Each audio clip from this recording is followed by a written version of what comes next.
Hello dear students, welcome to EduHub Bangla official YouTube channel.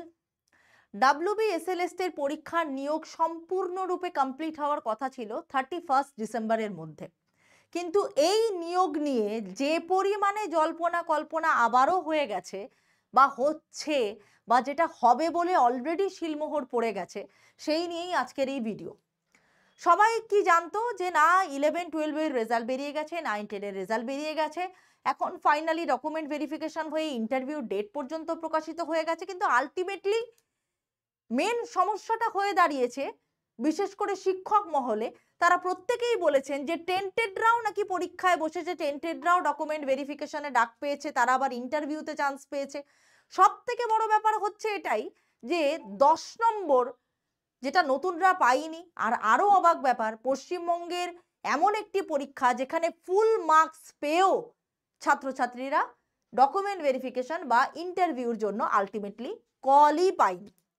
তো supreme কোর্টের কাছে যখন আবেদন করা হয়, আবার নতুন করে যখন বলা হয় এই পুরো কেসটা নিয়ে যে এর সুরাহাটা কিভাবে হবে, তো সেক্ষেত্রে 10 নম্বর নেওয়া নিয়ে তো আবার 28 তারিখ তার একটা শুনানি আছেই, তো সেটা আমরা আজকে জানতেই পারবো।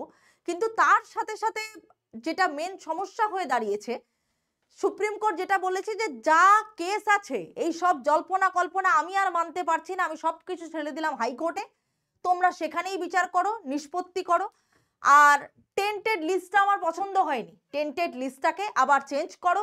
টেন্টেড লিস্টটার ডিটেলস কোনো বর্ণনা নেই, তার কারণ হ্যান্ডিক্যাপ টেন্টেডরাও তারা নাকি পরীক্ষায় বসেছে, এই নিয়ে জল্পনা কল্পনা হয়েছে, সেটা নিয়ে আমি অলরেডি আগেই ভিডিও বানিয়েছিলাম।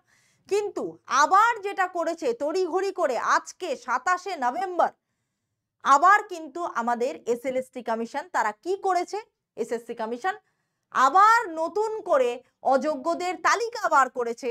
তবে আগের বার কিন্তু ডিটেলস ছিল না, অর্থাৎ শুধু রোল নাম্বার ছিল। তবে এবার একটু সাজিয়ে গুজিয়ে দিয়ে বলা হয়েছে, এটাই আমাদের কাছে প্রমাণ। কিন্তু আলটিমেট মেন সমস্যার জায়গাটা যেখানে ক্রিয়েট হয়েছে সেটা হচ্ছে কোন স্কুলে তারা চাকরি করত সেটা কিন্তু আর বলা হয়নি। তো অযোগ্যদের লিস্টটা, টেন্টেড লিস্টটা, এরা পরীক্ষাতে বসতে পারবে না। 10 নম্বর পাওয়া তো দূরের কথা, এরা চাকরির পরীক্ষা নতুন করে 2016-র এই ক্যান্ডিডেটরা আর কোনো পরীক্ষাতে বসতে পারবে না, অন্তত এসএলএসটির এই পরীক্ষাগুলোতে। সব থেকে বড় কথা, তাদের ক্যান্ডিডেচারই বাতিল হয়ে গেছে। তবে এবার কি করেছে, প্যারেন্টসদের নামটা মেনশন করা হয়েছে, সাবজেক্টটা মেনশন করা হয়েছে। এবার নিজের বাড়ির কাছাকাছি এই ব্যক্তিগুলো থাকলে তাদেরকে ধরপাকড় করুন, জানুন যে আলটিমেটলি এই ঘোটালাটা কি করে হয়েছে। প্রায় 1800 জনের কাছাকাছির নাম কিন্তু বের হয়েছে। এই লিস্টটা যারা খুঁজছেন তারা ওয়েস্ট বেঙ্গল স্কুল সার্ভিস কমিশনের জায়গায় ওয়েবসাইটে, ওল্ড ওয়েবসাইটে চলে যান। প্রথম কলামে list of tainted candidates in CBW first SLST at assistant teacher 2016-র এক্সামে দেওয়া আছে। Roll number, subject, parent name, DOB পর্যন্ত মেনশন করা আছে। পুরো পিডিএফটা যদি কেউ চান আমাদের এডুহাব বাংলার ফেসবুক পেজে গেলে সেখানে দেখতে পেয়ে যাবেন, সেখানে আমরা আপলোড করে দিচ্ছি। 1806 জনের নাম কিন্তু প্রকাশ করা হয়েছে। তাতে সমস্ত সাবজেক্ট আছে, physics, life science, geography, Bengali, math, English, computer, মোটামুটি যা দেখতে পাচ্ছি, পলিটিক্যাল সায়েন্স থেকে শুরু করে ম্যাথমেটিক্স থেকে শুরু করে, তো মোটামুটি যা দেখতে পাচ্ছি সমস্ত সাবজেক্টেই কিন্তু এই টেন্টেডরা আছেন এবং তাদের বর্তমান কি অবস্থা আমার জানা নেই। তো আপাতত যেটুকু মনে হচ্ছে, এই যে নতুন লিস্টটা যে বার হয়েছে, নতুনরা তো কেস করবেই, তার সাথে পুরনোরা আবার হয়তো কেস করবে।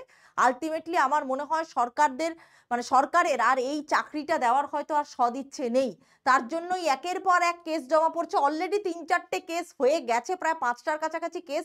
সেটা গত ভিডিওতে আমাদের চ্যানেলেই ভিডিও সেকশনে আছে, গত ভিডিওতে আমি অলরেডি বলে দিয়েছি। আজকে এটুকু বললাম যে অযোগ্যদের লিস্টটা ডিটেলস সহ প্রকাশ করেছে, কিন্তু এসএসসি কমিশন জানিয়েছে আমাদের কাছে স্কুলের নামটা নেই, আমাদের ওই ডিটেলসটা আমাদের কাছে নেই। ওয়েমার তো দূরের কথা, এবার তো ওয়েমার ডিজিটাল ভাবে প্রকাশ করার কথা সবকিছু। যাই হোক, তো কিছু বলবার নেই এই বিষয়টাকে নিয়ে, কারণ আপনারা সকলেই জানেন যে অন্তত এই এসএলএসসি নিয়ে যা খবর এসেছে আপনাদের সামনে আমরা বরাবর তুলে ধরেছি। আমাদের কোনো এসএলএসসির আমরা কোনো ব্যাচ রান করিনি যে সেখান থেকে আমরা টাকা ইনকাম করেছি, সেই দায়বদ্ধতা থেকে আমরা ভিডিও বানাচ্ছি, এমনটা নয়। আমাদের চ্যানেলে এসএলএসটি সাবজেক্টেরও কোনো ক্লাস যায় না।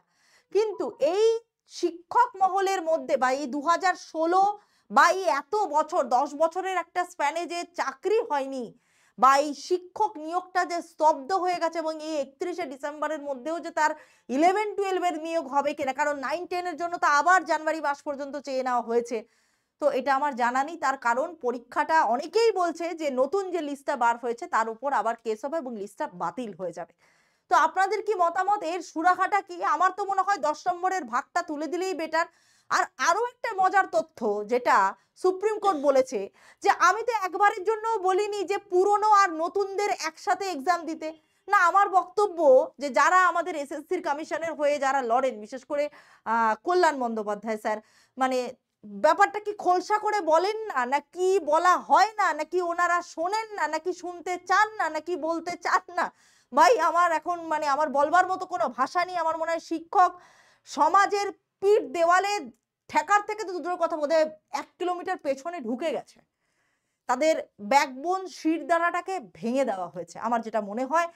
আমি মানে অনুরোধ করব এসএসসি কমিশনকে, যদিও বা আজকে আমাদের শিক্ষামন্ত্রী ব্রাত্য বসু মহাশয় তিনি বলেছেন যে বিরোধীরা তো চাইছেই যে এই রিক্রুটমেন্ট না হোক, তারা প্রবলেম ক্রিয়েট করবেই। আমি জানি না এই বিষয়ে কোনো মন্তব্য করা আমাদের উচিত কিনা, বাট আমি এটা আপনাদের সামনেই ছাড়লাম বা আপনাদের কাছেই ছাড়লাম। কোনো কিছু বলে থাকলে আমরা ক্ষমা প্রার্থী। তবে আহ, এর সুরাহা কিভাবে হতে পারে সেটা আপনারা বলবেন। তো অবশ্যই লাইক করবেন, শেয়ার করবেন এবং নিজেদের মতামতটা জানাতে ভুলবেন না। আমরা চাইছি এসএলএসএ সুষ্ঠুভাবে নিয়োগ হোক, সুস্পষ্টভাবে নিয়োগ হোক, এবং যে করেই হোক এটার একটা সলিউশন হোক। Thank you so much.